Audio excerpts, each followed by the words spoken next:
Bayangkan, betapa berbedanya hidup Anda jika pikiran Anda begitu kuat hingga tidak ada yang bisa menghancurkannya, bahkan di tengah kekacauan dunia modern yang penuh ketidakpastian, stres, dan konflik. Apa yang akan terjadi jika kekuatan Anda tidak bergantung pada hal-hal di luar diri Anda, tetapi berasal dari dalam? Kaum Stoa sudah memahami hal ini. Mereka tidak kebal terhadap rasa sakit, tetapi mereka tak terkalahkan di hadapannya, karena mereka melatih pikiran mereka seperti seorang pejuang melatih pedangnya. Bukan untuk menghindari pertempuran, tetapi untuk menghadapinya dengan kebijaksanaan dan tanpa rasa takut. Hari ini, Anda akan menemukan cara untuk melakukannya sendiri melalui 12 pelajaran Stoik, yang tidak hanya memberi Anda kejelasan dan ketegasan, tetapi juga kedamaian yang banyak dicari orang, tetapi hanya sedikit yang menemukannya. Bersiaplah untuk bertemu dengan ajaran yang telah mengubah hidup banyak orang, dari kaisar hingga orang bijak, dalam menemukan kekuatan batin. Sebelum kita mulai, silakan tulis di kolom komentar, "Saya siap untuk melatih pikiran." Dengan ini, Anda membuat perjanjian dengan diri Anda sendiri. Jangan lagi menyerah pada hal-hal yang biasa dan remeh. Tulis sekarang, dan mari kita mulai perjalanan menuju pikiran yang lebih kuat dan kehidupan yang lebih sadar. Jika Anda menemukan nilai dalam video ini, saya mendorong Anda untuk berlangganan dan mengaktifkan pemberitahuan agar tetap mendapatkan informasi terkini. Mari kita mulai.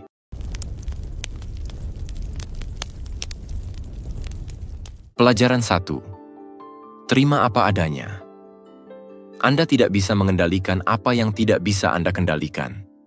Menerima kenyataan bukanlah sebuah pengunduran diri, itu adalah kebijaksanaan. Ketika kita berusaha mengendalikan segala sesuatu yang di luar kendali kita hanya akan merasa tegang, frustrasi, dan menderita. Apa yang terjadi jika orang-orang tidak bertindak seperti yang Anda inginkan? Bagaimana jika hidup tidak berjalan sesuai rencana Anda? Banyak orang terjebak dalam ilusi bahwa dunia harus sesuai dengan harapan mereka, tetapi kenyataannya tidak seperti itu. Realitas tidak akan menyesuaikan diri dengan keinginan kita, tetapi mengikuti hukum-hukum yang ada. Siapapun yang tidak belajar menerima hal ini akan terjebak dalam pertempuran terus-menerus dengan segala yang terjadi. Kaum Stoa, seperti Epictetus, mengajarkan bahwa beberapa hal bergantung pada kita, sementara yang lainnya tidak. Memahami perbedaan ini adalah kunci menuju kebebasan. Pikiran, tindakan, usaha, dan karakter Anda itu milik Anda. Namun cuaca, perilaku orang lain, masa lalu, kematian, dan peluang, itu bukan milik Anda. Semakin Anda berusaha mengendalikan hal-hal yang bukan milik Anda, semakin Anda akan merasa frustrasi. Kedamaian datang ketika Anda melepaskannya dan memfokuskan energi Anda hanya pada apa yang dapat Anda kendalikan. Bayangkan Anda menanam sebuah benih. Anda bisa menyiraminya, memberinya sinar matahari, dan merawatnya, tetapi Anda tidak dapat memaksanya mekar pada hari tertentu. Tanggung jawab Anda adalah usaha, bukan hasil. Fokuslah pada tindakan Anda dan berikan yang terbaik di setiap langkah, tetapi terimalah bahwa hasilnya tidak sepenuhnya di bawah kendali Anda. Dengan cara ini, Anda mengurangi kecemasan dan tidak lagi menilai diri Anda berdasarkan apa yang terjadi, tetapi pada bagaimana Anda bertindak menghadapi situasi tersebut. Ketenangan lahir ketika kita menerima kebenaran bahwa segala sesuatu berubah. Hidup bukanlah proyek tetap yang bisa kita rencanakan hingga detail terkecil. Ini lebih mirip laut yang tak terduga. Menginginkan untuk mengendalikan setiap gelombang adalah sia-sia, tetapi belajar untuk menavigasi, beradaptasi, dan melepaskan perlawanan adalah kekuatan sejati. Marcus Aurelius menulis, "Terimalah tanpa kesombongan, lepaskan tanpa keterikatan, karena apa yang datang dan pergi tidak pernah sepenuhnya menjadi milikmu." Kita semua adalah musafir yang melintasi pengalaman ini. Menolak kenyataan hanya akan membuat kita kelelahan. Ketika Anda menarik napas dalam-dalam dan berkata, "Saya menerima apa adanya," maka sesuatu akan berubah. Beban akan terasa lebih ringan, dan Anda akan membebaskan diri. Itu bukan berarti Anda menyerah, tetapi Anda memposisikan diri dengan jelas di depan apa yang dapat Anda lakukan. Ketika Anda melepaskan kontrol atas hal-hal yang tidak dapat Anda kendalikan, Anda melakukan tindakan pembebasan. Anda tidak bisa mengubah orang lain atau menghentikan apa yang sudah terjadi. Namun, Anda dapat mengubah hubungan Anda dengan semua itu. Anda bisa memilih untuk berhenti menolak kenyataan. Ketika Anda melakukan ini, Anda akan menyadari bahwa semua yang Anda coba kendalikan adalah beban yang sebenarnya tidak perlu Anda bawa. Setiap kali Anda merasa tertekan, tanyakan pada diri sendiri, apakah ini tergantung pada saya? Jika jawabannya tidak, biarkan saja. Jika ya, bertindaklah dengan sepenuh hati. Praktik stoicisme bukanlah kepasifan, tetapi fokus. Ini bukan tentang berhenti beraksi, tetapi berhenti menderita karena hal-hal di luar jangkauan kita. Ada kedamaian yang tak tergoyahkan ketika kita berhenti berdebat dengan alam semesta, ketika kita berhenti berharap agar segalanya berjalan sesuai keinginan kita. Anda memutuskan untuk merespons dengan yang terbaik dari diri Anda, terlepas dari keadaan. Itulah kebebasan sejati. Jika Anda merasa hidup menyeret Anda, ingatlah, kekuatan Anda terletak pada bagaimana Anda memilih untuk merespons. Ketika Anda menerima apa yang tidak dapat Anda kendalikan, Anda mendapatkan kembali kendali atas diri Anda sendiri, dan dari sana, segalanya berubah. Bukan dunia, tetapi hubungan Anda dengannya. Silakan tulis di komentar, saya melepaskan kontrol. Saya mendapatkan kembali kekuatan saya. Dengan ini, Anda menyatakan bahwa Anda tidak akan lagi hidup terjebak dalam ilusi mengendalikan hal-hal eksternal, tetapi Anda akan mulai menguasai satu-satunya hal yang selalu ada di tangan Anda. Pelajaran 2. Jadikan keheningan sebagai sekutu Anda. Kita hidup di dunia yang tidak pernah berhenti berbicara. Notifikasi yang terus-menerus, percakapan dangkal, dan kebisingan latar belakang mengalihkan perhatian kita dari diri kita sendiri. Namun, di tengah kekacauan itu, ada kekuatan yang sering kita lupakan. Keheningan. Bukan keheningan yang membuat kita merasa tidak nyaman, tetapi keheningan yang dalam dan terpilih, yang membawa kita kembali ke pusat diri kita. Jadikanlah keheningan sebagai sekutu Anda, bukan sebagai tindakan isolasi, tetapi sebagai cara untuk berhubungan kembali dengan diri Anda sendiri. Kebisingan eksternal melemahkan kita. Setiap stimulus yang kita izinkan masuk tanpa filter adalah gangguan yang mencuri energi kita. Cobalah untuk mengamati berapa banyak waktu yang Anda habiskan setiap hari untuk mengonsumsi konten yang tidak memberi manfaat, menanggapi pesan yang tidak penting, atau bereaksi terhadap hal-hal yang tidak ada kaitannya dengan Anda. Pikiran kita menjadi terpecah dan lelah, dan dalam keadaan itu, kita kehilangan yang paling penting, arah dan tujuan kita. Marcus Aurelius memahami hal ini ketika ia menulis bahwa ketenangan dicapai dengan membatasi kesan eksternal. Semakin banyak kebisingan yang kita izinkan, semakin sedikit kita mendengar suara kita sendiri. Fokus tidak ditemukan dengan menambahkan lebih banyak, tetapi dengan mengurangi apa yang menghalangi. Cobalah untuk mengembangkan momen refleksi setiap hari. Itu bukan kemewahan, tetapi kebutuhan. Momen hening yang disengaja dapat memberi Anda lebih banyak kejelasan daripada berjam-jam perdebatan. Saat di mana Anda mematikan dunia dan menyalakan kesadaran Anda tidak perlu pergi ke hutan atau memanjat gunung. Anda bisa melakukannya sekarang, di mana saja. Bernapaslah. Tutup mata Anda dan tanyakan pada diri sendiri, bagaimana saya sebenarnya? Apa yang saya butuhkan? Apa yang menyakitkan dan saya tidak ingin lihat? Dia memiliki cara unik untuk menyajikan apa yang kita hindari, tetapi juga menunjukkan solusi yang tersembunyi. Seneca menyarankan untuk menyisihkan waktu setiap hari untuk memeriksa jiwa, bukan sebagai ritual serius, tetapi sebagai tindakan kejujuran yang radikal. Belajarlah mendengarkan diri sendiri tanpa gangguan. Itu adalah keterampilan yang sangat berharga. Ketika Anda belajar mendengarkan diri sendiri, Anda tidak lagi tergantung pada persetujuan eksternal. Ada kompas dalam diri Anda, tetapi ia tertutup kebisingan selama bertahun-tahun. Banyak orang takut dengan keheningan karena mereka tahu di sanalah mereka akan menemukan kebenaran yang tidak menyenangkan. Tetapi di dalam diri mereka juga terdapat ketenangan yang mereka dambakan. Keheningan tidak menghakimi, tidak memaksakan, tidak menuntut. Ia hanya ada untuk Anda nikmati. Epictetus mengatakan kita harus mengurus apa yang berada dalam kendali kita, dan itu dimulai dengan belajar untuk bersama diri kita sendiri tanpa gangguan. Keheningan memperkuat kejernihan mental kita. Ini bukan karena tidak adanya stimulus, tetapi kehadiran murni.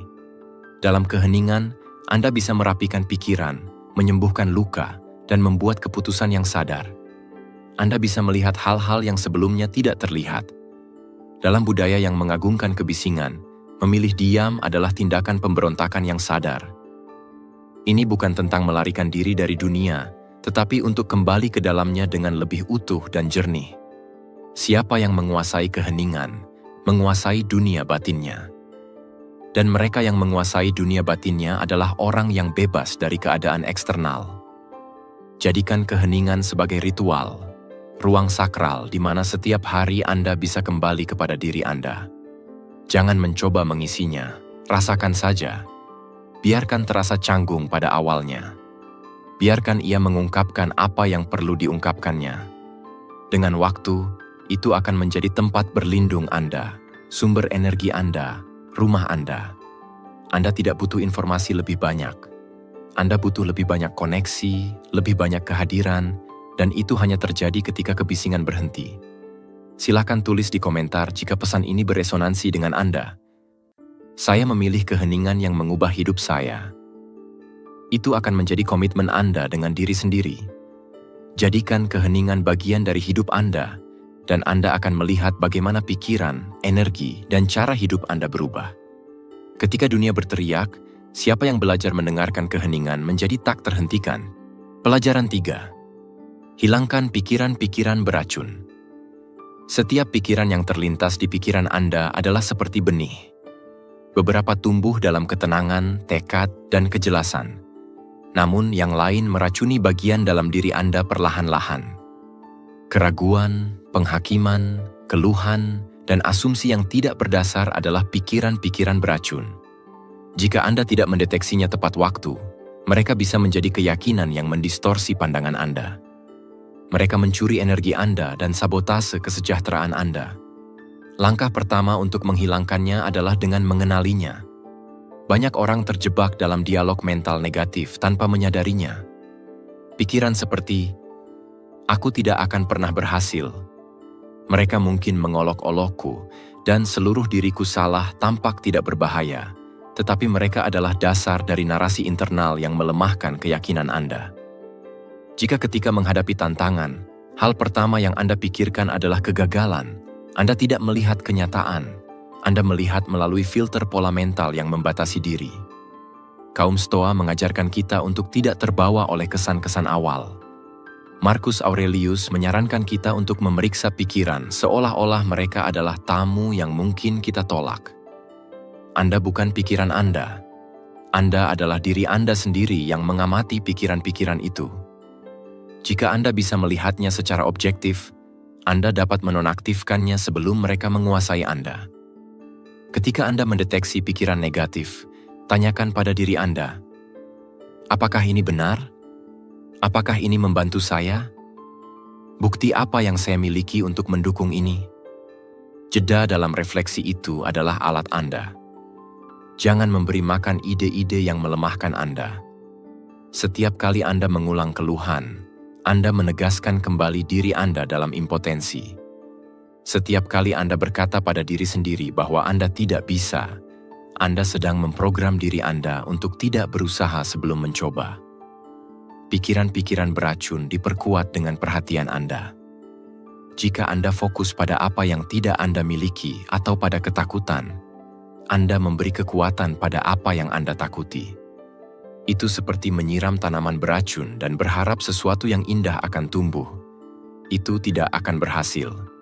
Gantilah keluhan dengan solusi. Pikiran yang berfokus pada masalah mandek. Orang yang mencari opsi maju. Setiap kali Anda mendapati diri Anda mengeluh tentang orang lain atau lingkungan, ubah fokus Anda. Apa yang dapat Anda lakukan tentang hal itu?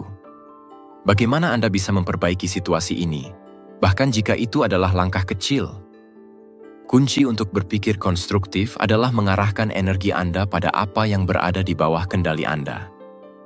Epictetus mengingatkan kita untuk tidak khawatir tentang hal-hal yang tidak bergantung pada kita. Daripada mengulang, "Saya tidak bisa bertahan," katakan, "Apa yang bisa saya pelajari dari ini?" Atau, "Bagaimana saya bisa beradaptasi?" Mengendalikan pikiran bukanlah tindakan sekali saja. Itu adalah latihan sehari-hari. Pikiran cenderung mengikuti jalur yang sudah dikenal. Jika Anda terbiasa dengan pikiran kekalahan, itu akan menjadi jalur otomatis Anda. Oleh karena itu, menghilangkan racun memerlukan kewaspadaan konstan. Setiap hari, perhatikan diri Anda dengan kesadaran. Deteksi ketika Anda melewati terowongan gelapnya negativitas dan alihkan perhatian Anda. Ini mungkin sulit pada awalnya. Anda mungkin merasa seperti menipu diri sendiri bahwa berpikir positif itu naif. Tetapi tidak, ini bukan tentang menyangkal realitas. Ini tentang fokus pada bagian realitas yang memperkuat Anda. Pikiran yang bersih bukanlah pikiran kosong. Ia adalah pikiran yang dikelola dengan baik. Ini bukan tentang menghilangkan semua emosi negatif, tetapi untuk mencegahnya menguasai Anda. Anda tidak bisa menghentikan awan yang melintasi langit, tetapi Anda bisa menghindari melekat padanya selama berhari-hari. Setiap pikiran yang Anda pilih untuk dipegang membangun keadaan emosional Anda, dan keadaan emosional Anda menentukan bagaimana Anda menjalani hidup Anda setiap hari. Melatih pikiran adalah tindakan kekuatan pribadi yang terbesar. Anda tidak perlu mengubah dunia untuk merasa baik. Anda perlu mengubah cara Anda berpikir tentang dunia. Kebebasan bukan berarti mengendalikan apa yang eksternal, tetapi mendominasi apa yang internal. Ketika Anda memilih pikiran Anda, seperti Anda memilih kata-kata dan teman, Anda mulai menciptakan kesehatan lahir dan batin yang lebih baik. Dan bagian terbaiknya adalah semua ini ada di tangan Anda. Jika pesan ini memicu sesuatu di dalam diri Anda, silakan tulis di komentar. "Hari ini saya mulai menjernihkan pikiran saya." Jangan menunda. Nyatakan itu. Berkomitmenlah pada diri Anda untuk membangun kejernihan mental yang Anda pantas dapatkan. Pelajaran 4. Miliki emosi Anda. Bagaimana jika Anda hidup bergantung pada dorongan hati dan emosi Anda? Jika alih-alih meledak, Anda bisa berhenti, mengamati, dan bertindak dari ketenangan, Anda akan lebih bebas, lebih kuat, dan lebih terkendali. Kebebasan sejati bukanlah tentang melakukan apa yang Anda inginkan, tetapi tentang tidak menjadi budak dari dorongan hati Anda. Hari ini, saya ingin berbicara tentang sesuatu yang dapat mengubah cara hidup Anda. Menjadi pemilik emosi Anda. Banyak orang hidup tergantung pada apa yang mereka rasakan. Komentar negatif membuat mereka tenggelam. Masalah yang tidak terduga membuat mereka kehilangan kendali. Apakah ini terdengar akrab? Itu bukan kelemahan. Itu adalah kurangnya pelatihan, karena tidak ada yang mengajari kita cara mengelola emosi, hanya untuk menekannya atau membenarkan reaksi kita. Namun, kaum Stoa sudah memahami hal ini. Ini bukan tentang tidak merasakan, tetapi merasakan dengan kebijaksanaan. Dan itu dimulai dengan praktik yang sangat sederhana. Berhenti bereaksi dan mulai merespons dengan kesadaran. Bereaksi adalah sifat otomatis. Itulah yang terjadi ketika seseorang menghina kita dan kita membalas. Ketika sesuatu terjadi yang mengganggu kita, kita memberikan kritik. Ketika kita merasa takut dan melarikan diri, merespons adalah tindakan sadar. Itu mengambil jeda. Ini adalah untuk mengamati emosi tanpa membiarkannya memutuskan untuk kita. Perbedaan ini sangat jauh. Kehidupan yang penuh reaksi membuat kita patah hati, menyesal, frustrasi. Kehidupan yang penuh dengan jawaban sadar membuat kita kuat, tenang, dan dihormati. Kekuatan mental tidak ada pada siapa yang berteriak lebih keras, tetapi pada siapa yang menjaga ketenangan, di mana semuanya tampak pingsan, bernafas, dan memilih langkah berikutnya dengan jelas. Marcus Aurelius berkata, "Dia yang menguasai jiwanya adalah tak terkalahkan, bukan karena dia tidak merasakan, tetapi karena dia tidak membiarkan dirinya terseret. Ketenangan bukanlah kepasifan, itu adalah kekuatan. Itu adalah medan di mana keputusan bijaksana dibangun. Ketika Anda bertindak dari ketenangan, semuanya berubah. Kata-kata Anda memiliki bobot lebih, kehadiran Anda memaksakan rasa hormat, dan pikiran Anda tetap jernih bahkan di tengah badai. Namun, untuk mencapai hal ini, Anda perlu mengidentifikasi pemicu emosional.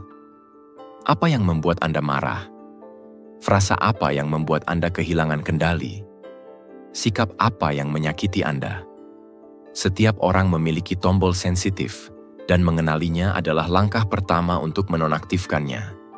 Mungkin karena kurangnya rasa hormat, perasaan diabaikan, kekacauan, ketidakadilan, atau lainnya. Tidak peduli apapun pemicu, yang penting adalah mendeteksinya, karena emosi yang tidak diketahui bisa meledak tanpa peringatan. Sebaliknya, emosi yang dikenali adalah peringatan dini. Ini memberi Anda waktu untuk mempersiapkan, untuk bernapas, dan untuk memilih jawaban yang lebih baik. Dan itulah langkah selanjutnya.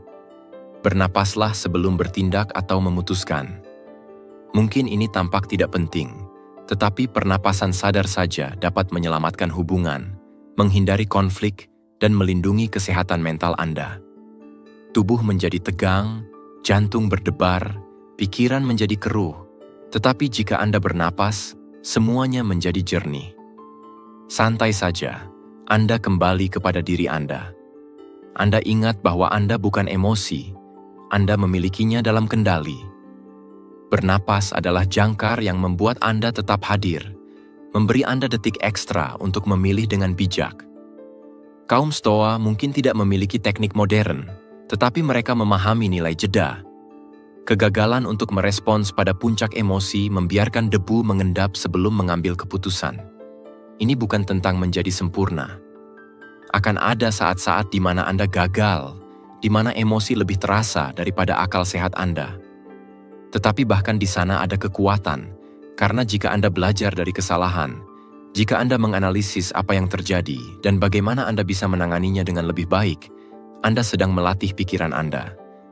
Anda sedang membangun kebiasaan baru, yang seiring waktu akan mengubah Anda menjadi seseorang yang tidak runtuh ketika menghadapi tantangan, tetapi sebaliknya, menguat di setiap ujian. Ingat ini, menguasai emosi Anda tidak berarti menekan mereka, tetapi mengetahui mereka, memahaminya, dan menggunakannya sebagai panduan, bukan sebagai bos. Itu berarti Anda memutuskan kapan untuk berbicara, kapan untuk diam, kapan untuk maju, dan kapan untuk berhenti. Bukan kemarahan, bukan ketakutan, bukan kesedihan, Anda. Karena ketika Anda berada di kursi pengemudi, semuanya berubah. Kekacauan di luar bisa terus berlanjut, tetapi kedamaian batin Anda tetap utuh. Jadi lain kali Anda merasa ada sesuatu yang mengganggu Anda, berhenti, bernapas, dan tanyakan pada diri Anda, apakah saya ingin bereaksi atau saya ingin menanggapi? Apakah saya ingin membiarkan ini mengendalikan saya? Atau saya ingin menunjukkan siapa saya sebenarnya dan memilih secara sadar? Karena sekejap itu bisa menjadi perbedaan antara mengulangi pola yang sama seperti biasa atau menjadi versi terbaik dari diri Anda. Jika pesan ini menyentuh hati Anda, tulis di komentar. Hari ini saya memutuskan untuk menjadi penguasa emosi saya. Jadikan itu komitmen pribadi Anda. Wujudkanlah itu dan mulailah menjalaninya sebagai seseorang yang tidak lagi bereaksi, tetapi memilih. Pelajaran 5. Latihlah perhatian. Bagaimana jika Anda bisa mempertahankan perhatian Anda tanpa ada yang mengganggu Anda keluar dari pusat diri Anda, tanpa gangguan mental yang menjauhkan Anda dari hal yang penting? Pikiran yang kacau itu lemah, bukan karena tidak memiliki kecerdasan, tetapi karena membuang-buang energi pada banyak hal yang tidak relevan.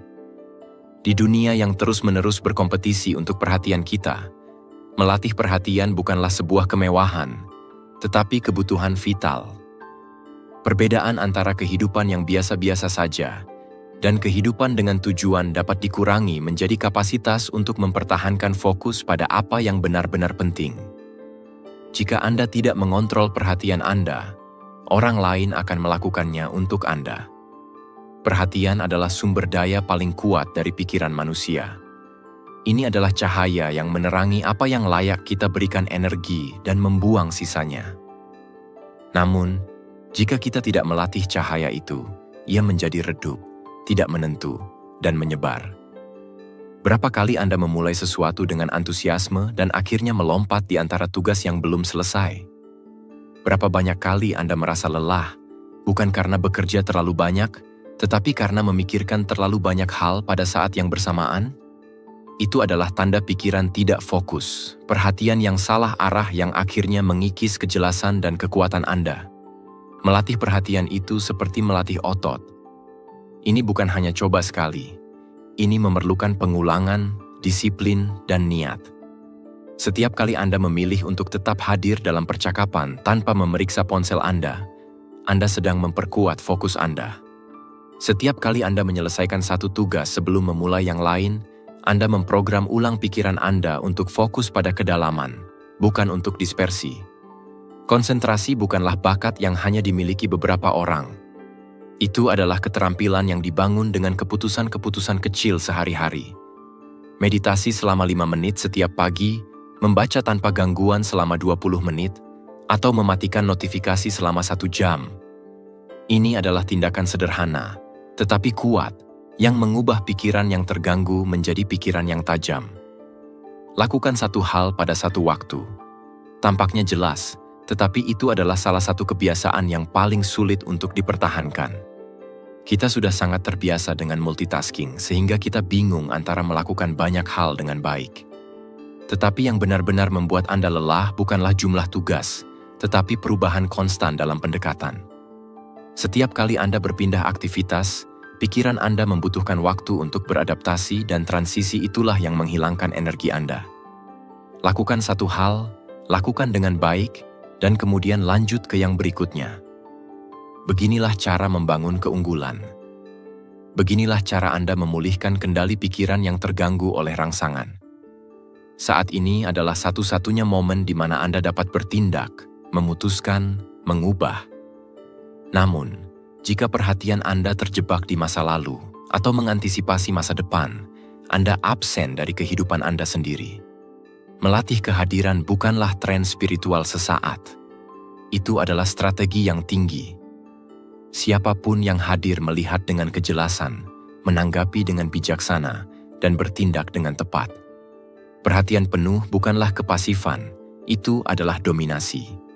Itulah perbedaan antara bereaksi dan menanggapi, antara hidup secara default dan hidup berdasarkan desain. Perhatian adalah kekuatan mental murni. Ini adalah filter yang memutuskan pikiran mana yang tumbuh dan mana yang mati. Apa yang Anda amati akan berkembang. Jika Anda memfokuskan pikiran Anda pada hal-hal negatif, itu akan diperkuat. Jika Anda mengarahkan perhatian Anda pada solusi, mereka mulai muncul. Itulah sebabnya kaum Stoa melatih persepsi mereka. Mereka tahu bahwa dia yang mengendalikan fokusnya mengendalikan keadaan batinnya. Kita tidak bisa menghindari apa yang dunia berikan pada kita, tetapi kita bisa memutuskan apa yang kita anggap penting. Siapapun yang melatih perhatiannya akan mendapatkan kembali kebebasan. Dia tidak lagi hidup sebagai budak kebisingan, ketakutan, atau urgensi orang lain. Dia menjadi tuan bagi dirinya sendiri, lebih tenang, lebih kuat, lebih bijaksana, karena pikiran yang terlatih tidak bereaksi. Ia memilih, tidak mengembara. Ia membangun, tidak tersesat. Ia mengarahkan. Jika Anda ingin mengubah hidup Anda, mulailah dengan perhatian Anda hari ini, bukan besok. Matikan apa yang mengganggu Anda. Fokuslah pada apa yang membangun Anda. Dan ingatlah, pikiran yang terfokus adalah pikiran yang tak terkalahkan. Silakan tulis. Hari ini saya berlatih perhatian saya. Hari ini saya mengambil kendali. Pelajaran 6. Hidup dengan ketidaknyamanan. Kita sering lari dari rasa tidak nyaman seolah-olah itu adalah musuh. Namun, bagaimana jika saya katakan bahwa ketidaknyamanan adalah salah satu sekutu terbesarnya? Kita tinggal di budaya yang mengagungkan kenyamanan, yang menjual ilusi kehidupan tanpa rasa sakit, tanpa usaha, tanpa ketegangan. Tetapi di balik kenyamanan itu ada sebuah kebenaran mentah, Semakin jauh Anda menjauh dari ketidaknyamanan, semakin buruk keadaan Anda. Ketidaknyamanan bukanlah sesuatu yang harus Anda hindari, tetapi sesuatu yang harus Anda peluk. Di sanalah Anda tumbuh, di mana karakter Anda terbentuk. Hidup dengan ketidaknyamanan bukan berarti mencari penderitaan secara tidak perlu, tetapi memahami bahwa kesulitan membuat Anda lebih kuat. Otot tumbuh saat mengalami kerusakan. Karakter ditempa dalam kesulitan. Setiap kali Anda menghadapi situasi yang tidak nyaman dan memilih untuk tidak melarikan diri, Anda sedang melatih pikiran Anda untuk menjadi lebih tangguh, lebih disiplin, dan lebih kuat. Kenyamanan yang berkepanjangan membuat Anda mati rasa terhadap keinginan, tetapi ketidaknyamanan yang dikelola dengan baik membangkitkan semangat. Menoleransi usaha, menoleransi kelelahan, menoleransi ketidaktahuan, kegagalan, dan keraguan. Menoleransi dinginnya pagi hari saat Anda tidak ingin bangun dari tempat tidur. Menoleransi keheningan canggung dalam percakapan. Menoleransi keringat saat berlatih, kekosongan karena kehilangan, ketidakpastian yang mengikuti perubahan. Janganlah berusaha untuk tidak peka. Ini tentang menjadi sadar, menyadari bahwa segala sesuatu yang mengganggu Anda sedang mengajarkan sesuatu. Marcus Aurelius menjalani hidup yang penuh dengan perang, pengkhianatan, dan kekalahan. Dia tidak mengeluh. Dia tidak meminta dunia untuk menjadi lebih mudah. Dia meminta dirinya sendiri untuk menjadi lebih kuat. Dia memahami bahwa yang eksternal tidak terkendali, tetapi cara kita menghadapinya adalah terkendali. Jika Anda menunggu keadaan menjadi lebih baik untuk bertindak, Anda akan menunggu sepanjang hidup Anda. Jangan lari dari usaha. Jangan mencari jalan pintas. Setiap kali Anda menghindari hal yang sulit, Anda melatih pikiran Anda untuk menyerah. Ketika Anda melarikan diri dari rasa sakit, Anda membuat bayangannya lebih besar. Karena rasa sakit tidak hilang dalam penyangkalan, tetapi dalam penerimaan. Ketidaknyamanan tidak hilang saat Anda menjauh darinya. Ia menjadi lebih kuat. Namun, jika Anda melihatnya secara langsung, jika Anda berjalan ke arahnya, jika Anda memutuskan untuk hidup bersamanya, Anda mulai memahami bahasa mereka dan alih-alih terbakar, Anda mulai mengubah diri Anda sendiri. Banyak yang menginginkan disiplin, tetapi mereka tidak menginginkan ketidaknyamanan. Mereka ingin hasil, tetapi mereka tidak ingin menghadapi prosesnya. Mereka ingin kedamaian, tetapi mereka tidak bisa mentolerir kebisingan yang harus dilintasi untuk mencapainya. Jalan menuju segala sesuatu yang berharga dipenuhi dengan rintangan, momen yang melelahkan, tetapi juga penuh makna. Karena tidak ada yang layak itu nyaman. Di tempat yang tidak nyaman, Anda akan menemukan ambang batas Anda yang berikutnya. Pusat kebugaran mental tidak memiliki mesin atau beban. Ada saat-saat, situasi yang menjadi tantangan, orang-orang yang tidak memahami Anda, kegagalan yang menyakitkan, rutinitas yang membosankan, dorongan yang harus Anda kendalikan. Di tempat kebugaran itu, setiap pengulangan adalah keputusan. Tunggu sebentar lagi, jangan menyerah, teruslah maju. Dan seperti di semua pelatihan, sulit pada awalnya. Tetapi suatu hari Anda menemukan bahwa yang dulu menghancurkan Anda kini hampir tidak bergetar, dan kemudian Anda menyadari bahwa Anda telah tumbuh. Dia yang belajar untuk hidup dengan ketidaknyamanan mengembangkan keuntungan yang hanya dimiliki oleh sedikit orang. Kebebasan di dalam. Ketika Anda tidak lagi membutuhkan untuk merasa baik sepanjang waktu, Anda menjadi tak terhentikan. Ketidaknyamanan berhenti menjadi hambatan dan menjadi penguasaan. Tidak ada kebijaksanaan tanpa gesekan. Tidak ada kemarahan tanpa ketegangan. Tidak ada evolusi tanpa ketidaknyamanan. Lain kali Anda merasa rasa tidak nyaman itu, ingatlah, Anda tidak dihukum. Anda sedang dipalsukan. Setiap momen canggung adalah kesempatan. Setiap kesulitan adalah pintu. Jangan lari, jangan mengeluh, bernapaslah, toleransi, dan ambil langkah lebih jauh. Hidup dengan ketidaknyamanan. Jadikan itu bagian dari rutinitas Anda. Jika Anda bisa menahan rasa tidak nyaman tanpa kehilangan fokus, tidak ada yang dapat menghancurkan Anda. Jika pesan ini membuat Anda merenung, tulis di komentar. Saya menerima rasa sakit, Saya merangkul perubahan, saya kuat secara mental. Dengan kalimat itu, Anda menyegel perjanjian dengan diri Anda sendiri dan pelatihan Anda yang sesungguhnya dimulai. Pelajaran 7. Pertanyaan tentang pikiran Anda.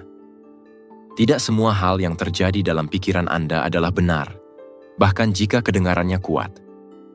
Ini adalah salah satu pelajaran terpenting yang dapat Anda pelajari untuk membebaskan diri Anda.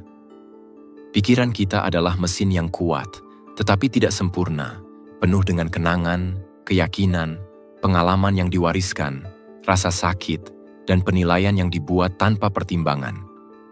Seringkali, pikiran kita lebih menjadi sumber distorsi daripada kejelasan. Kita hidup sebagai tawanan pikiran otomatis yang tidak pernah kita periksa. Kita mengulangi ide-ide pada diri kita sendiri seperti, "Saya tidak cukup baik, saya akan gagal, tidak ada yang akan menghargai saya." Seiring berjalannya waktu, frasa-frasa ini menjadi narasi internal yang mengkondisikan setiap keputusan, setiap emosi, dan setiap langkah kita. Pikiran memiliki kapasitas untuk membangun seluruh realitas dari salah tafsir. Kita sering menganggap gerakan ini sebagai penolakan, kritik sebagai serangan pribadi, dan tanda-tanda negatif sebagai bukti bahwa kita tidak layak. Namun, bagaimana jika Anda mulai memperlakukan pikiran Anda bukan sebagai kebenaran mutlak, tetapi sebagai hipotesis yang perlu diuji? Apa yang akan Anda ubah dalam hidup Anda jika setiap kali sebuah ide negatif muncul dalam pikiran Anda mulai mempertanyakannya? Seperti yang dikatakan kaum Stoa, penderitaan terbesar tidak datang dari fakta, tetapi dari interpretasi kita terhadap fakta tersebut. Epictetus menyatakan dengan jelas, "Kami tidak terpengaruh oleh apa yang terjadi, tetapi oleh apa yang kami pikirkan tentang apa yang terjadi." Pikiran yang tidak terlatih percaya pada apapun yang terlintas dalam pikiran. Pikiran yang sadar mempertanyakan. Jika setiap kali Anda berkata pada diri sendiri, "Saya tidak mampu," Anda mungkin bisa bertanya pada diri sendiri, "Benarkah itu? Atau, apakah itu hanya ketakutan yang berbicara?" Anda akan mengambil langkah menuju kebebasan mental Anda, karena pikiran yang tidak diperiksa adalah sebuah kandang yang tak terlihat.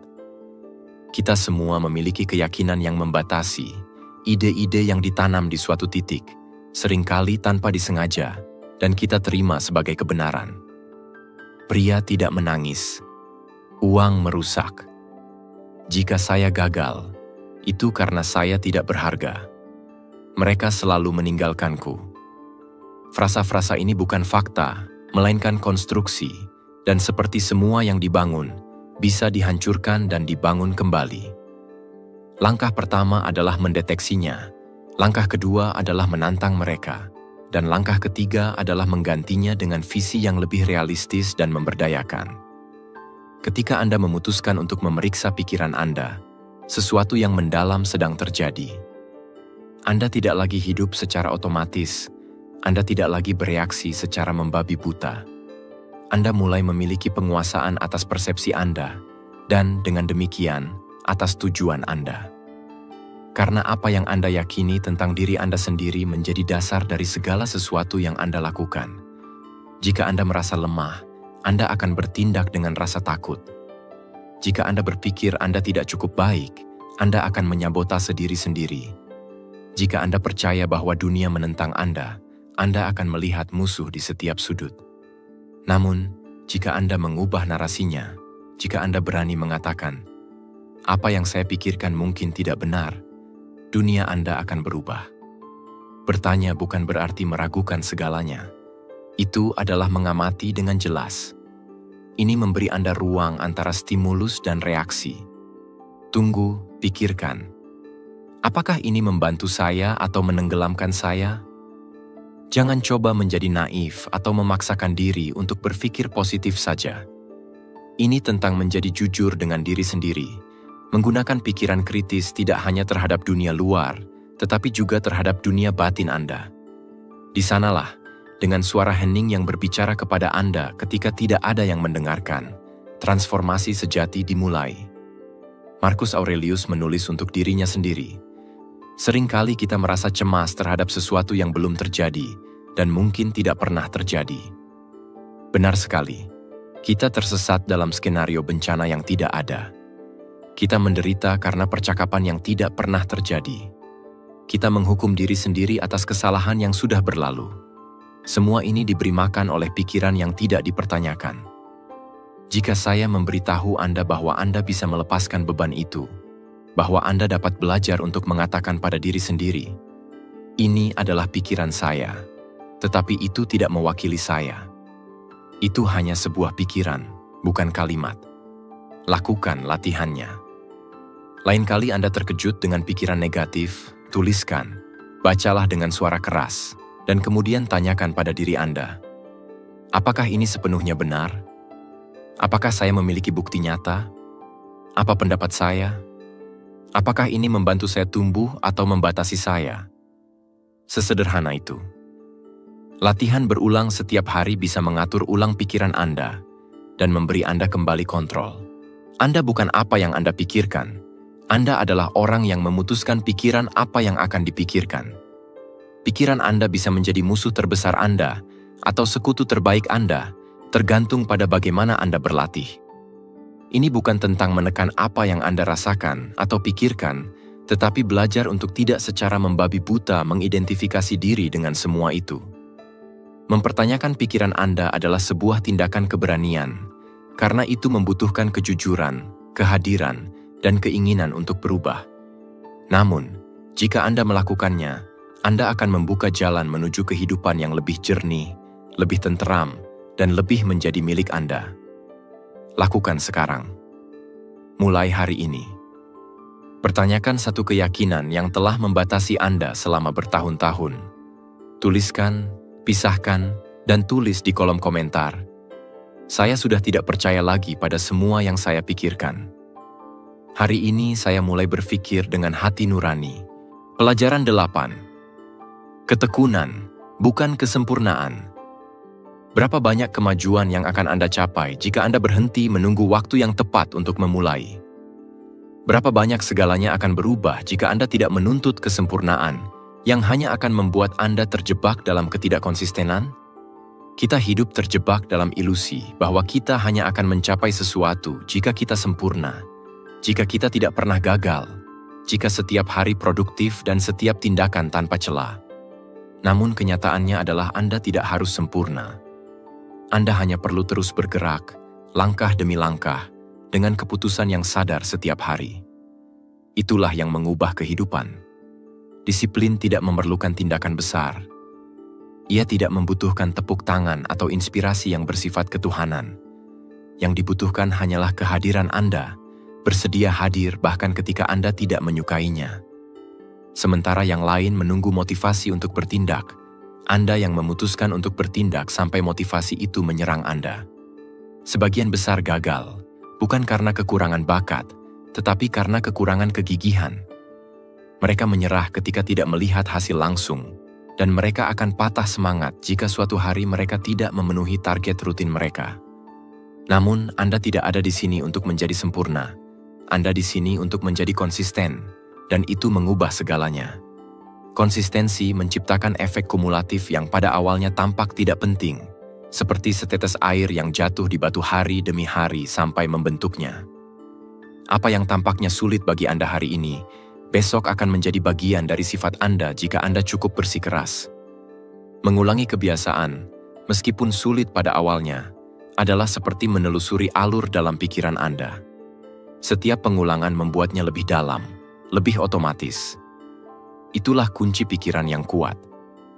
Jangan menyerah pada pasang surut emosi. Tidak perlu dimotivasi. Teruslah berjalan maju. Anda tidak perlu memiliki satu hari yang sempurna. Anda hanya perlu mengatakan bahwa hari ini Anda melakukan satu hal yang membawa Anda lebih dekat kepada siapa yang Anda inginkan. Ya, suatu hari Anda gagal. Itu tidak masalah. Bangkitlah untuk mengikuti. Konsistensi tidak diukur dengan garis yang sempurna, tetapi oleh kemampuan Anda untuk memulai kembali tanpa menyerah.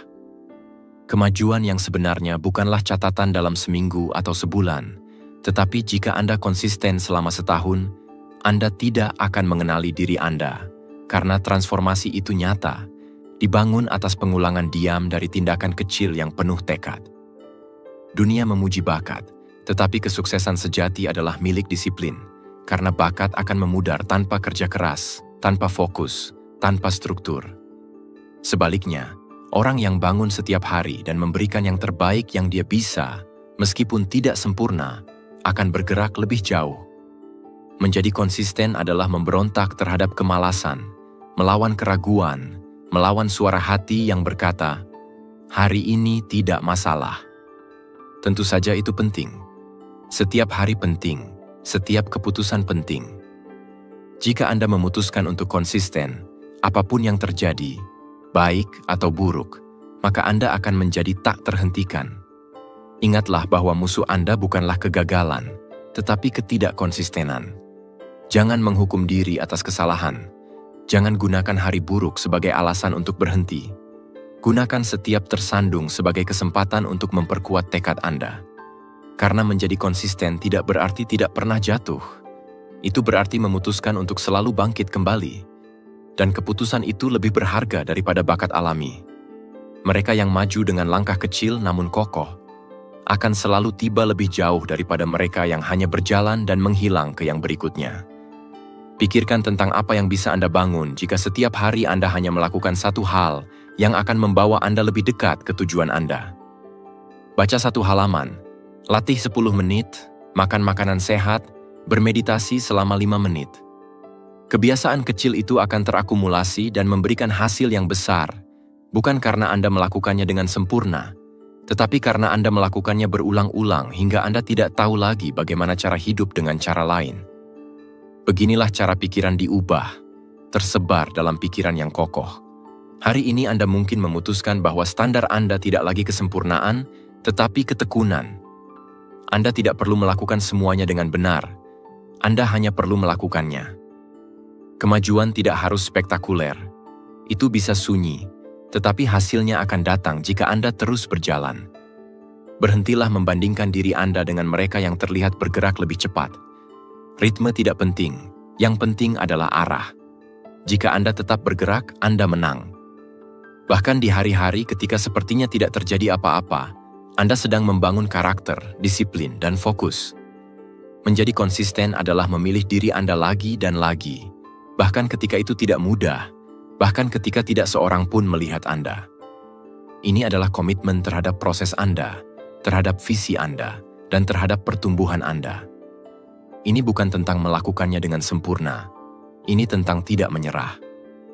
Dan jika pesan ini menggerakkan sesuatu di dalam diri Anda, pergi ke komentar dan tulis, "Hari ini saya memilih untuk bersikap konsisten." Buatlah janji pada diri Anda sendiri sebagai tindakan komitmen. Karena ketika konsistensi menjadi standar baru Anda, tidak ada yang dapat menghentikan Anda lagi. Pelajaran 9. Bersikap selektif dengan apa yang Anda konsumsi. Setiap pikiran yang Anda miliki adalah seperti benih, dan apa yang Anda izinkan untuk memasuki pikiran Anda adalah air yang menyuburkannya.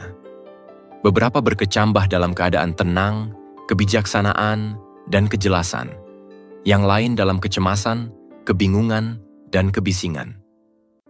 Apa yang Anda konsumsi setiap hari, berita yang Anda lihat, video yang Anda tonton, buku yang Anda baca, percakapan yang Anda lakukan, semuanya membentuk taman mental Anda.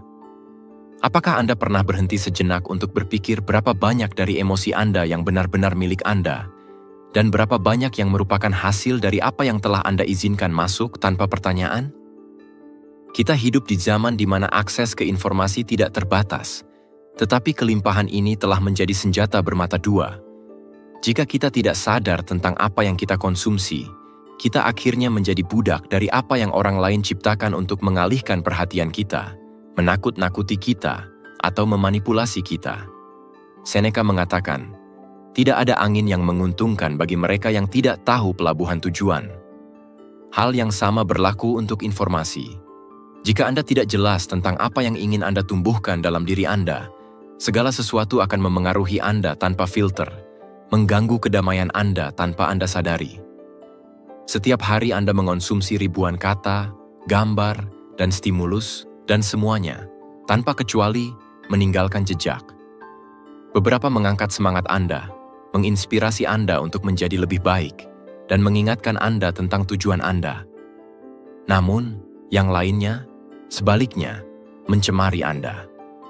Perlahan-lahan, mereka mengisi Anda dengan keluhan, sinisme, ketakutan, dan perbandingan. Apa yang Anda konsumsi akan menjadi apa yang Anda pikirkan, dan apa yang Anda pikirkan menentukan bagaimana Anda hidup. Berhati-hatilah dengan apa yang Anda baca. Tidak semua buku adalah bijaksana. Tidak semua artikel ditulis dengan niat mulia. Ada teks yang memberi makan jiwa, yang membangkitkan berpikir kritis, dan yang mengundang refleksi mendalam. Namun, ada juga yang hanya menebar perpecahan, kecemasan, atau kedangkalan. Ketika Anda memilih bacaan Anda memilih pemikiran masa depan. Apakah Anda sungguh-sungguh menginginkannya? Apakah Anda ingin pikiran Anda hanya dipenuhi dengan kontroversi dan tren kosong? Pilihlah apa yang memperkaya Anda, yang mengubah Anda. Hati-hati dengan apa yang Anda lihat. Gambar memiliki kekuatan. Mereka tidak hanya menarik perhatian Anda, mereka menembus alam bawah sadar Anda. Kekerasan yang terus-menerus di layar, budaya penampilan, dan rangsangan yang memberitahu Anda bahwa Anda tidak cukup jika Anda tidak memiliki barang tertentu atau tubuh tertentu. Semua ini secara bertahap membentuk visi tentang dunia dan diri Anda sendiri. Apakah Anda tidak merasa lebih cemas, lebih mudah tersinggung, atau lebih tidak nyaman setelah menghabiskan waktu berjam-jam menonton jenis konten tertentu? Ini bukan kelemahan, tetapi pemrograman mental. Perhatikan apa yang Anda dengarkan, musik, podcast, percakapan. Segala sesuatu yang masuk melalui telinga Anda memiliki kekuatan untuk membentuk keyakinan. Apakah Anda mendengar orang-orang yang mengeluh sepanjang waktu, melihat dunia sebagai tempat yang bermusuhan, atau Anda mengelilingi diri Anda dengan suara yang menginspirasi, yang mengangkat, dan yang mengundang tindakan? Epictetus menyatakan bahwa hal yang paling penting bukanlah apa yang terjadi, tetapi bagaimana kita menafsirkannya. Namun, bagaimana Anda akan menafsirkan sesuatu dengan bijaksana jika pikiran Anda dipenuhi dengan kebisingan? Pilih suara Anda dengan hati-hati yang Anda biarkan beresonansi di dalam diri Anda. Pikiran diberi nutrisi seperti halnya tubuh. Anda tidak akan memberi makan tubuh Anda setiap hari dengan sampah tanpa mengharapkan konsekuensi. Namun, banyak yang melakukan hal itu dengan pikiran mereka tanpa berpikir dua kali. Ingin kejelasan, tujuan, kedamaian? Maka taburlah konten yang membawa Anda lebih dekat ke sana. Ini bukan tentang hidup dalam gelembung atau mengabaikan dunia, tetapi memilah dari apa yang Anda biarkan masuk. Tidak semuanya layak mendapat perhatian Anda. Tidak semuanya perlu mengambil ruang dalam kesadaran Anda. Marcus Aurelius menulis bahwa jiwa kita diwarnai dengan warna pikiran kita, dan pikiran itu seringkali tidak datang dari kita, tetapi dari apa yang telah kita serap tanpa disadari. Oleh karena itu, lakukan pembersihan mental. Dimulailah dengan bersikap selektif. Tidak cukup hanya mematikan ponsel Anda selama beberapa jam. Anda harus bertanya pada diri Anda, apakah hal yang saya lihat ini membuat saya merasa lebih baik? Apakah itu memperbaiki keadaan saya? Apa yang saya baca?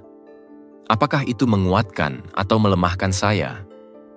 Apakah orang ini yang saya dengarkan menghubungkan saya dengan tujuan atau menjauhkan saya darinya? Lakukan audit internal. Tinjau kembali kebiasaan konsumsi Anda seperti Anda meninjau diet Anda jika Anda merasa sakit. Jika Anda menemukan diri Anda merasa sedih tanpa alasan, mudah tersinggung tanpa sebab, atau terputus dari kedamaian Anda, mungkin akarnya berada di tempat yang Anda biarkan masuk. Ganti saluran, ubah sumber, ubah lingkungan Anda. Jangan meremehkan kekuatan apa yang Anda konsumsi setiap hari. Dunia saat ini tidak akan menghentikan aliran kebisingan, tetapi Anda bisa belajar untuk memfilter, untuk melindungi pikiran Anda seperti harta yang paling berharga, karena memang demikianlah adanya. Dan jika itu yang membentuk siapa diri Anda tidak perlu ragu untuk bersikap radikal dalam hal yang Anda izinkan. Karakter Anda, fokus Anda, kedamaian Anda, semuanya dipertaruhkan. Jika refleksi ini membangkitkan sesuatu di dalam diri Anda, pergilah ke komentar dan tulis, Mulai hari ini, saya akan menjaga pikiran saya saat saya mengurus hidup saya. Lakukanlah sebagai janji pada diri sendiri. Pilihlah apa yang mengangkat derajat Anda, karena apa yang Anda konsumsi akan mengangkat derajat Anda. Pelajaran 10. Bicara pada diri sendiri, bukan melawan diri sendiri. Setiap pikiran yang terlintas di benak Anda meninggalkan bekas yang dalam pikiran Anda, bukan di udara, bukan di orang lain, tetapi di dalam diri Anda. Karena ya, percaya atau tidak, Anda adalah orang yang paling banyak mendengarkan diri Anda di seluruh dunia. Apa yang Anda katakan pada diri sendiri dalam diam, membangun atau menghancurkan. Suara yang terdengar dalam pikiran Anda ketika Anda melakukan kesalahan, ketika Anda melihat ke cermin, ketika Anda menghadapi kegagalan. Suara itu selalu menemani Anda. Apakah itu teman atau musuh? Itu menghibur Anda atau menenggelamkan Anda? Sebagian besar orang tidak pernah berhenti untuk memeriksa nada percakapan internal itu, tetapi disinilah hal yang sebenarnya dimulai. Transformasi. Tidak peduli berapa banyak buku yang Anda baca, berapa banyak saran yang Anda terima, atau berapa banyak teknik yang Anda pelajari, jika dialog internal Anda terkontaminasi, itu akan seperti menabur di tanah steril. Karena ini bukan hanya tentang apa yang Anda pikirkan tentang dunia, tetapi tentang apa yang Anda pikirkan tentang diri Anda sendiri ketika Anda menghadapinya. Berbicara pada diri sendiri, bukan melawan diri sendiri, adalah salah satu tindakan paling kuat dalam mencintai diri sendiri. Itu tidak berarti berbohong pada diri sendiri atau menyamarkan kenyataan. Ini tentang memperlakukan diri Anda dengan belas kasih yang sama, seperti Anda akan memperlakukan seseorang yang Anda cintai. Bayangkan seorang teman datang kepada Anda dengan perasaan putus asa karena telah gagal. Apakah Anda akan mengatakan padanya bahwa dia tidak berguna, bahwa dia tidak akan pernah berubah, bahwa dia selalu salah? Mungkin tidak. Jadi, mengapa Anda melakukannya pada diri Anda sendiri? Suara yang kasar itu, kritik yang tak kenal ampun, bukanlah sekutu. Itu adalah gema dari kepercayaan lama, luka yang belum sembuh, tuntutan tidak manusiawi yang telah Anda kumpulkan tanpa menyadarinya. Namun, Anda dapat mengubahnya. Ini tidak mudah, tetapi itu mungkin. Mulailah dengan mengamati diri Anda sendiri. Sebagian besar pikiran yang Anda miliki tentang diri Anda bukanlah kebenaran. Itu adalah kebiasaan mental. Ide-ide diulang berkali-kali sehingga Anda anggap mutlak. Saya lemah. Saya selalu gagal. Tidak ada yang akan menghargai saya. Itu tidak akan pernah cukup. Dari mana frasa-frasa ini berasal? Siapa yang pertama kali memberitahu Anda? Mengapa Anda terus-menerus mengulanginya? Epictetus mengingatkan kita bahwa bukan fakta yang merugikan kita, tetapi apa yang kita percayai tentang fakta tersebut. Hal yang sama berlaku untuk apa yang kita yakini tentang diri kita sendiri. Ketika Anda mengubah cara Anda berbicara kepada diri sendiri, Anda mengubah persepsi, dan ketika persepsi Anda berubah, segalanya pun berubah. Menjadi sekutu Anda sendiri tidak berarti jatuh ke dalam konformisme, tetapi mendorong diri Anda dengan hormat. Anda bisa mengoreksi diri tanpa menghancurkan diri. Anda bisa mengakui kesalahan tanpa menghina diri sendiri. Anda dapat menantang diri sendiri tanpa menghukum diri sendiri. Stoicisme tidak mengajarkan kita untuk mengeraskan hati, tetapi untuk memperkuat diri dari akal sehat dan kasih sayang. Marcus Aurelius menulis setiap malam untuk dirinya sendiri, bukan untuk dunia. Ia berbicara dengan sabar, tegas, tetapi tidak pernah menjadi guru yang kejam, karena ia tahu bahwa pikirannya butuh arahan, bukan kekerasan. Jika dialog internal Anda penuh dengan kekasaran, harga diri Anda akan terkikis, bahkan ketika segala sesuatu tampaknya berjalan baik. Apa yang Anda katakan pada diri sendiri lebih penting daripada apa yang orang lain katakan tentang Anda, karena suara itu menyertai Anda saat terbangun, dalam kesendirian, dalam kegagalan, dan juga dalam kemenangan. Ketika Anda belajar untuk berbicara kepada diri sendiri dengan pengertian, Anda tidak akan lagi memerlukan persetujuan eksternal. Anda tidak akan bergantung pada pujian untuk merasa berharga. Anda akan menjadi basis Anda, dukungan Anda, tempat perlindungan Anda. Seneca mengatakan bahwa tidak ada orang yang lebih tidak bahagia daripada orang yang tidak pernah merasa damai dengan dirinya sendiri. Dan kedamaian itu dimulai dengan kata-kata yang Anda ucapkan pada diri sendiri ketika tidak ada yang mendengarkan Anda. Mulailah dengan mengubah satu kalimat sehari. Setiap kali pikiran Anda mengatakan, "Saya berantakan," jawab dengan, "Saya sedang belajar." Ketika Anda berkata, "Saya selalu gagal," katakan, "Kali ini tidak berjalan seperti yang diharapkan, tetapi saya masih bertumbuh." Pada awalnya, ini mungkin terasa artifisial, bahkan konyol, tetapi dengan pengulangan, frasa tersebut akan membangun jalur baru dalam pikiran. Ilmu saraf mendukung ini. Apa yang Anda ulangi akan tumbuh lebih kuat. Jika Anda mengulang kalimat, Anda akan hidup dalam rasa bersalah. Jika Anda mengulang pengertian, Anda akan menabur kepercayaan.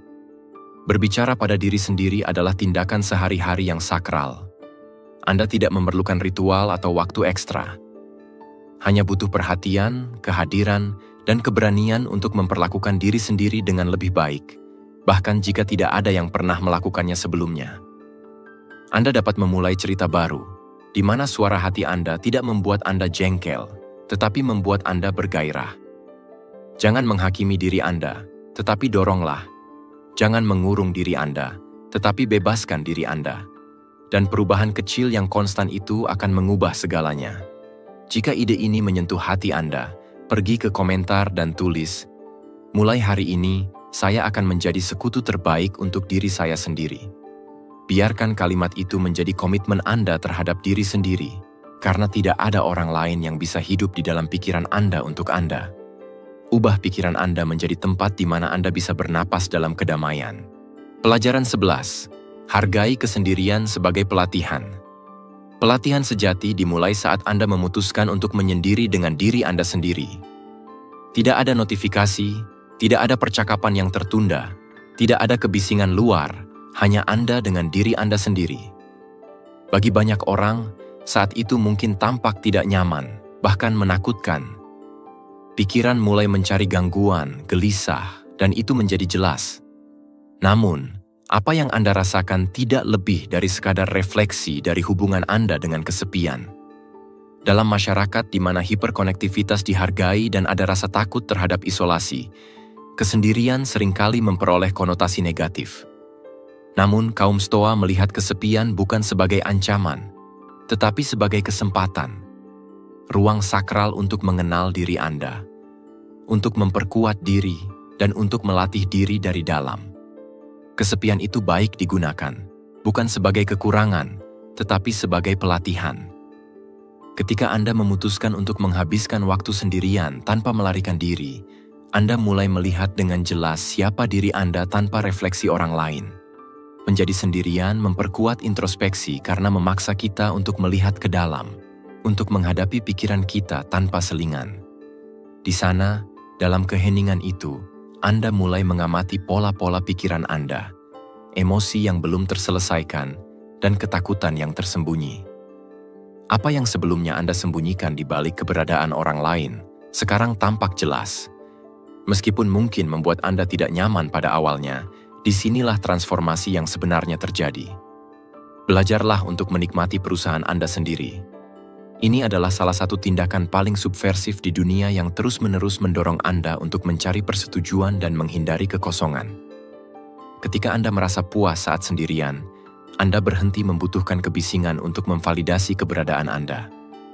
Anda tidak lagi berusaha mengisi ruang dengan percakapan kosong atau hubungan yang didasarkan pada kebutuhan. Anda menemukan bahwa Anda bisa menertawakan diri sendiri, merenungkan diri Anda, dan menginspirasi diri Anda tanpa bergantung pada orang lain.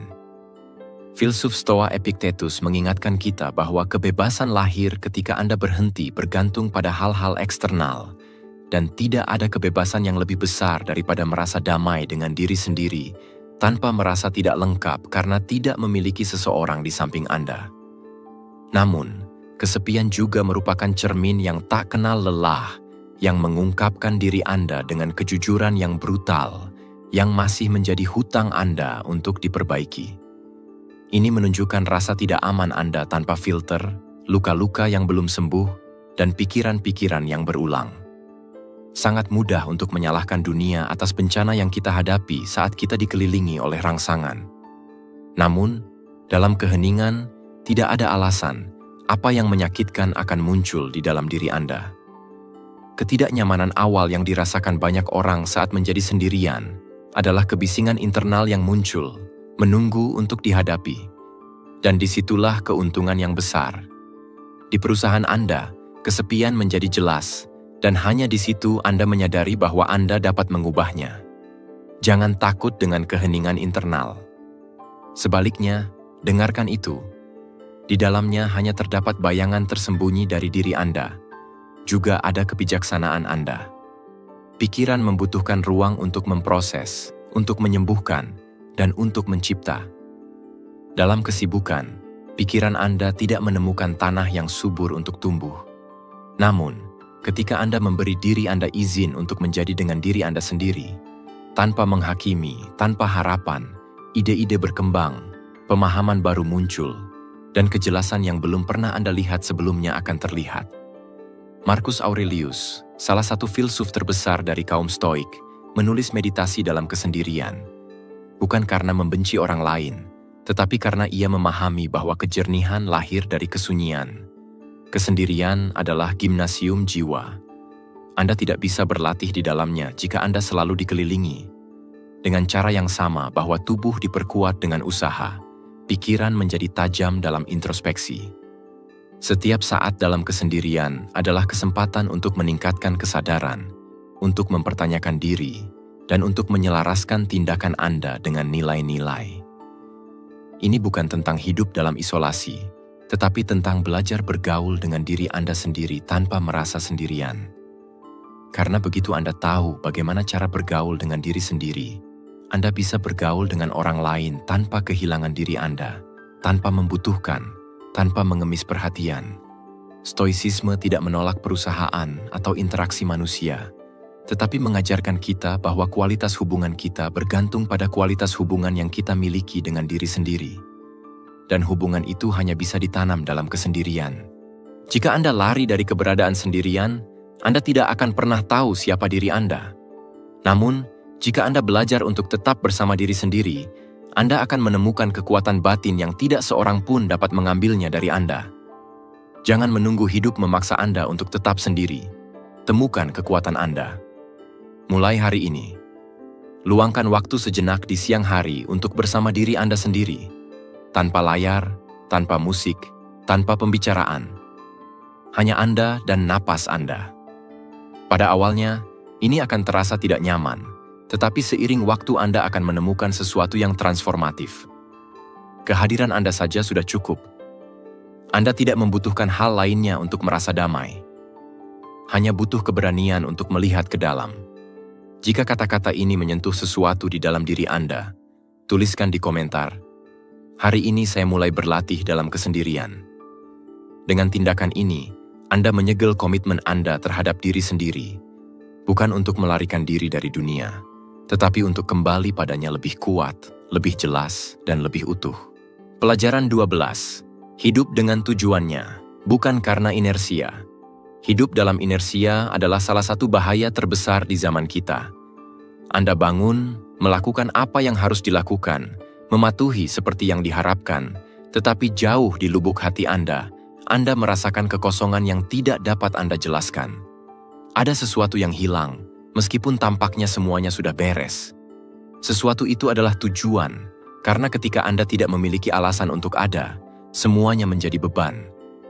Tanpa tujuan, hidup menjadi berulang, monoton, dan tanpa arah. Namun, ketika Anda jelas tentang kemana Anda akan pergi, semuanya menjadi lebih logis. Tidak masalah jika jalannya sulit, jika ada rintangan atau kelelahan. Ketika Anda tahu mengapa Anda melakukan apa yang Anda lakukan, kemauan Anda diperkuat, dan pikiran Anda menemukan kejelasan bahkan di tengah kekacauan. Kaum Stoa memahami hal ini dengan baik. Marcus Aurelius, ketika masih menjadi kaisar, menulis setiap pagi untuk mengingatkan dirinya tentang tugasnya, alasan keberadaannya, dan tujuannya. Ia memahami bahwa kekuatan, kemewahan, atau prestis tidaklah cukup untuk menopang jiwa. Apa yang sebenarnya memberi kekuatan di masa sulit adalah kejelasan tentang siapa Anda dan untuk apa Anda ada di sini. Tujuan bukanlah sebuah ide yang indah atau tujuan profesional. Ia adalah kompas interior yang memberikan koherensi pada keputusan Anda. Ia mengangkat Anda saat Anda jatuh, memfokuskan Anda ketika Anda ragu, dan memberi Anda kedamaian saat segala sesuatu di sekitarnya tampak runtuh. Hidup dengan tujuan berarti bahwa setiap tindakan, betapapun kecilnya, memiliki makna. Anda tidak perlu memiliki rencana sempurna untuk 10 tahun ke depan, tetapi Anda harus jelas tentang nilai dan tipe orang seperti apa yang ingin Anda jadi. Visi itulah yang menjadi panduan perilaku harian Anda.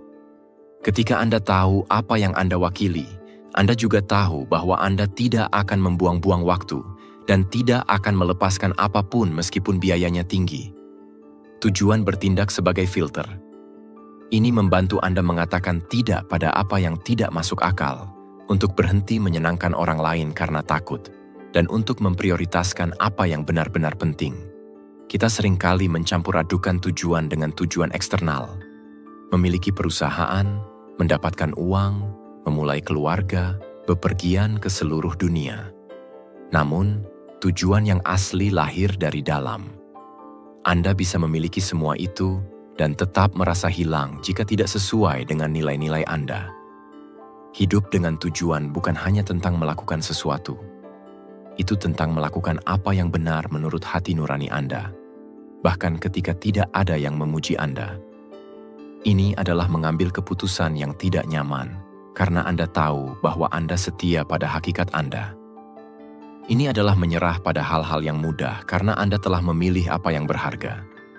Ini bukan tentang terlihat sukses, tetapi tentang merasa damai dengan kehidupan yang Anda bangun setiap hari. Ketika Anda tidak memiliki tujuan yang ditentukan, Anda menjadi korban mode, kebisingan eksternal, dan pendapat orang lain. Anda melakukan apa yang semua orang lakukan, membeli apa yang orang lain beli, dan merasa frustrasi karena tidak merasakan apa yang seharusnya dirasakan oleh semua orang. Namun, kehidupan yang bermakna tidak ditemukan dengan mengikuti tren, tetapi dengan mendengarkan dengan diam apa yang diminta jiwa Anda. Anda tidak perlu menyalin jalur orang lain. Anda perlu menemukan milik Anda dan berkomitmen padanya. Memiliki tujuan tentu saja tidak menyelamatkan Anda dari kesulitan, tetapi hal ini akan menghemat banyak keraguan Anda.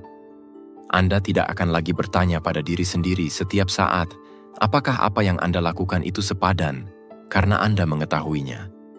Bahkan ketika sesuatu berjalan salah, Anda dapat menolaknya tanpa runtuh, karena Anda tahu bahwa masing-masing langkah merupakan bagian dari proses yang lebih besar.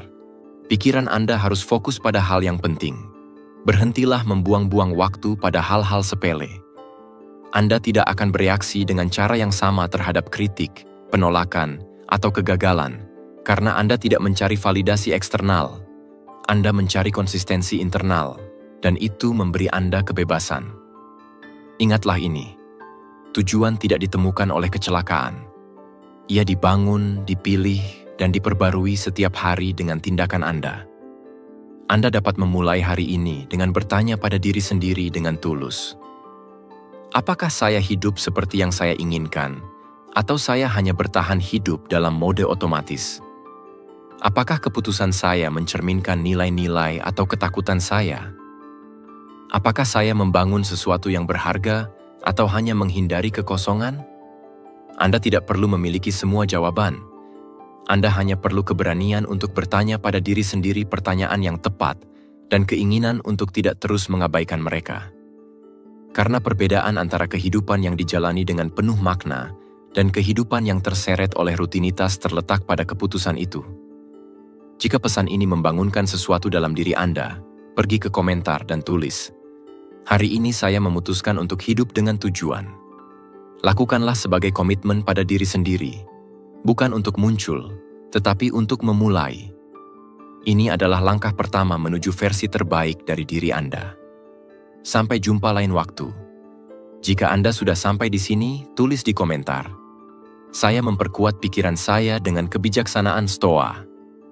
Saya mengundang Anda untuk berlangganan, aktifkan notifikasi, dan beri komentar agar YouTube mengetahui bahwa video ini bermanfaat bagi orang-orang seperti Anda. Hal ini memotivasi kami untuk terus membuat konten serupa di masa depan. Saya sangat menghargai waktu dan dukungan Anda. Sampai jumpa di petualangan berikutnya. Pikiran Anda harus fokus pada hal yang penting. Berhentilah membuang-buang waktu pada hal-hal sepele. Anda tidak akan bereaksi dengan cara yang sama terhadap kritik, penolakan, atau kegagalan. Karena Anda tidak mencari validasi eksternal, Anda mencari konsistensi internal, dan itu memberi Anda kebebasan. Ingatlah ini, tujuan tidak ditemukan oleh kecelakaan. Ia dibangun, dipilih, dan diperbarui setiap hari dengan tindakan Anda. Anda dapat memulai hari ini dengan bertanya pada diri sendiri dengan tulus. Apakah saya hidup seperti yang saya inginkan, atau saya hanya bertahan hidup dalam mode otomatis? Apakah keputusan saya mencerminkan nilai-nilai atau ketakutan saya? Apakah saya membangun sesuatu yang berharga atau hanya menghindari kekosongan? Anda tidak perlu memiliki semua jawaban. Anda hanya perlu keberanian untuk bertanya pada diri sendiri pertanyaan yang tepat dan keinginan untuk tidak terus mengabaikan mereka. Karena perbedaan antara kehidupan yang dijalani dengan penuh makna dan kehidupan yang terseret oleh rutinitas terletak pada keputusan itu. Jika pesan ini membangunkan sesuatu dalam diri Anda, pergi ke komentar dan tulis, "Hari ini saya memutuskan untuk hidup dengan tujuan." Lakukanlah sebagai komitmen pada diri sendiri, bukan untuk muncul, tetapi untuk memulai. Ini adalah langkah pertama menuju versi terbaik dari diri Anda. Sampai jumpa lain waktu. Jika Anda sudah sampai di sini, tulis di komentar. Saya memperkuat pikiran saya dengan kebijaksanaan Stoa. Saya mengundang Anda untuk berlangganan, aktifkan notifikasi, dan beri komentar agar YouTube mengetahui bahwa video ini bermanfaat bagi orang-orang seperti Anda. Hal ini memotivasi kami untuk terus membuat konten serupa di masa depan. Saya sangat menghargai waktu dan dukungan Anda. Sampai jumpa di petualangan berikutnya.